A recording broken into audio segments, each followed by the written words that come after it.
Patrick Archer here. I'm in Dealey Plaza where 60 years ago this month the 35th President of the United States was assassinated.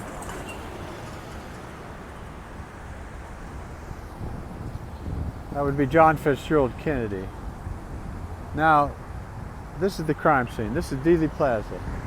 We got over there the grassy knoll, and right there in the street there's an X. There's two X's in the middle of the street, which shows where both of the bullets hit the president.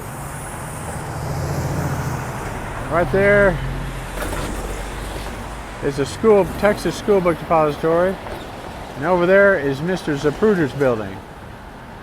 Now, Mr. Zapruder was the man who filmed the Zapruder film, which filmed the assassination, which was basically the best evidence for the assassination. And in that film, we can see that if you look at it, there were two bullets that hit the president, and none of them could have come from this building, the Texas School Book Depository. And that pretty much puts the lie to the Warren Commission report and the lie that Oswald killed Kennedy. Oswald didn't fire any shots from that building. None of the shots that hit the president came from that building. Now, the first shot that hit the president,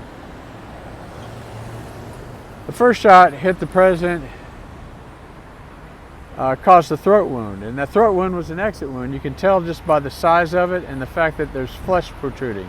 And the only way that wound could have been made is if it had hit the president in the upper left trapezius or the upper right trapezius. And we could tell it hit the upper left, it entered the president in the upper left trapezius, because if the bullet had entered the upper right trapezius, it would have exited the president's throat and probably hit the driver. But instead, the bullet exited his throat and hit Governor Connally in the back. Now,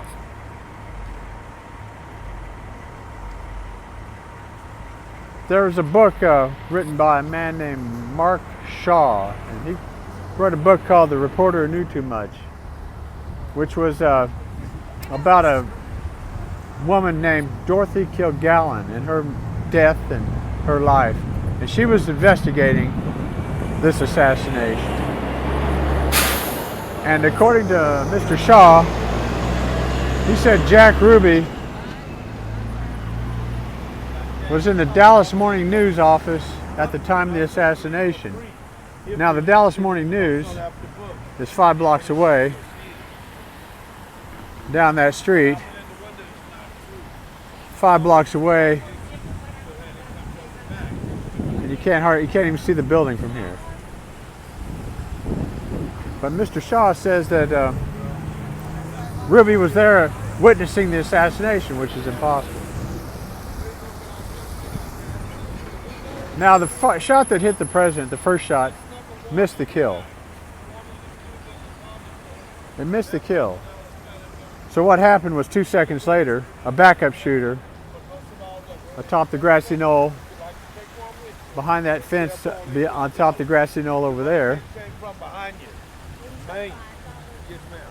made the kill shot. And he hit the president in the upper right crown of the head, and it blew his head back. That's where the kill shot was made from. If the shot that hit the president that made the throat wound had been a kill shot, if he hit the head, we would have never seen the backup shoot from the grassy knoll. Now, if you follow back the trajectory from the trapezius, through the throat, through Governor Connally, it leads right back to Mr. Zapruder's building. One of those second, third, or fourth floor windows, most likely.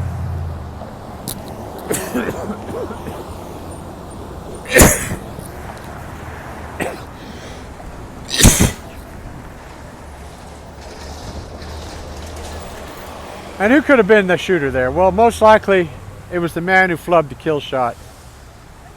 The man who flubbed the kill shot, he flubbed the kill shot and it messed up the frame on Lee Oswald, who worked in this building. If he made the head shot, the kill shot, the frame on Oswald would have been perfect. You couldn't have told the difference where that bullet came from, and that frame would have been perfect. But it didn't.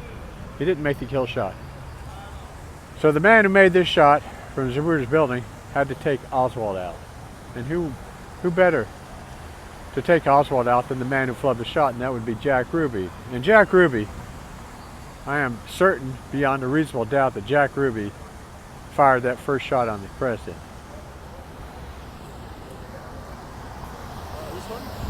Now there were witnesses to the assassination. They were atop that overpass there where the train is. They were railroad workers. And one of them was a man named Sam Holland. And he claims to have heard 4 shots. And the third shot, he says, came from beyond that stockade fence atop the grassy knoll. And he claims he saw gun smoke. He's saying the third shot he heard. Now what Mr. Holland really heard were 2 shots and the impact sounds from those 2 shots. And that would have been what he thought was 4 shots, but there are actually 2 shots and 2 impact sounds. When a bullet hits a body, it makes an impact sound. Now the first sound he would have heard would have been the impact sound from the first shot from Zapruder's building. He would have heard the impact sound first. Actually, he would have heard 2 impact sounds. The same bullet hitting the president and a millisecond later hitting Connolly, Governor Connolly. That was the first sound he heard that he thought was a shot. Then he heard the rifle shot from Zapruder's building. Then he heard the third shot he heard was from behind that fence up there. And the 4th shot he heard would have been the 4th impact sound.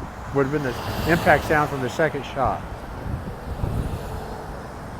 Now, Mr. Holland and his fellow railroad workers, they went over.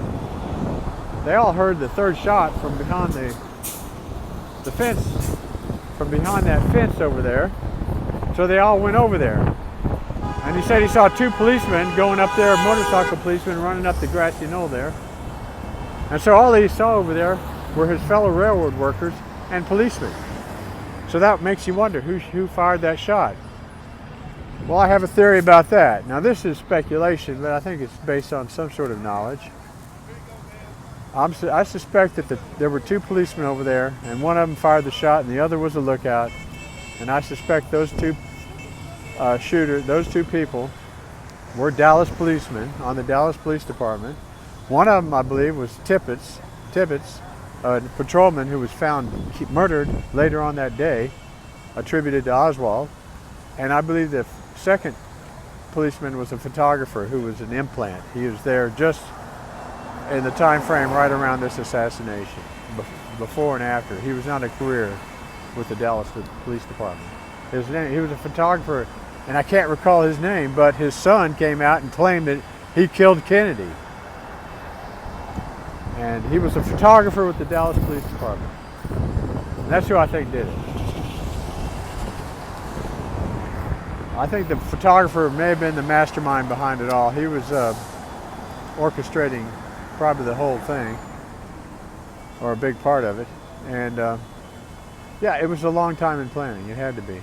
It set Oswald up in the school book depository to get this photographer implanted in the police department.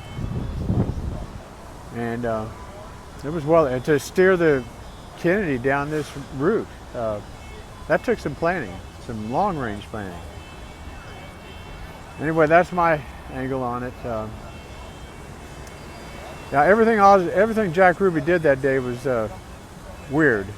His behavior was completely weird. If you go back and look in the transcript of Ruby's trial, his behavior was strange. It screams mens rea is what it does. He had to kill Oswald because if Oswald had gotten a good lawyer and they'd gotten autopsy photos and testimony from doctors and all that, it might have proved his innocence. And then that would have caused all kinds of problems. So there you have it. That's my take on it. Have a good day.